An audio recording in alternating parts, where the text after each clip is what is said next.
Parole d'Évangile. Je vous propose d'écouter un extrait de la parole de Dieu. Évangile de Jésus-Christ selon saint Marc. Ce jour-là, le soir venu, Jésus dit à ses disciples : « Passons sur l'autre rive. » Quittant la foule, ils emmenèrent Jésus. Comme il était dans la barque, et d'autres barques l'accompagnaient, survient une violente tempête. Les vagues se jetaient sur la barque, si bien que déjà elle se remplissait. Lui dormait sur le coussin à l'arrière. Les disciples le réveillent et lui disent : « Maître, nous sommes perdus. Cela ne te fait rien ?» Réveillé, il menaça le vent et dit à la mer : « Silence, tais-toi !» Le vent tomba et il se fit un grand calme. Jésus leur dit : « Pourquoi êtes-vous si craintifs ?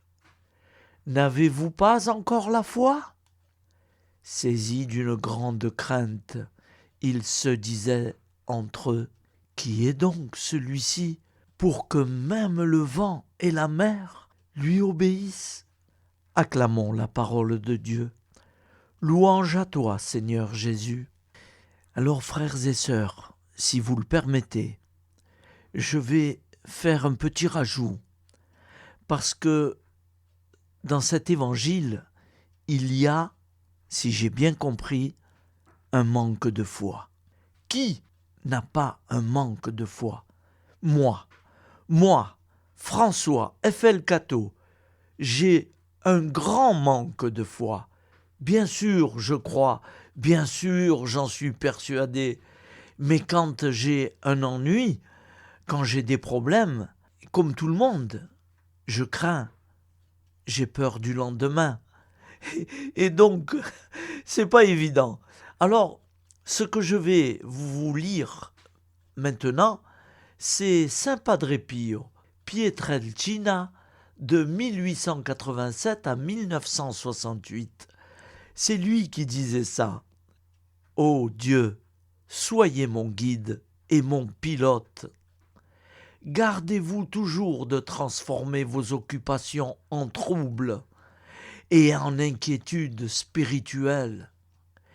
Et bien que vous soyez embarqués sur les flots, pris dans les tempêtes de nombreuses difficultés, levez toujours votre regard vers le haut et dites toujours à notre Seigneur : « Ô Dieu, pour vous, je vogue et voyage. Soyez mon guide et mon pilote. Vous, pendant ce temps, employez-vous à expédier les affaires l'une après l'autre, du mieux que vous pourrez, et appliquez-y fidèlement votre esprit, mais avec douceur et suavité. Si Dieu vous en accorde la réussite, bénissez-le. S'il ne lui plaît pas de vous l'accorder, bénissez-le également. Qu'il vous suffise de vous employer à réussir de bon cœur. Le Seigneur et la raison elle-même n'exigent pas de vous des résultats, mais l'application, l'engagement et la diligence nécessaires. Beaucoup de choses dépendent de nous, mais pas le succès. Vivez en paix et reposez-vous sur le divin cœur, sans aucune peur, car on est bien là, à l'abri des tempêtes, et même la justice de Dieu ne peut arriver jusque-là.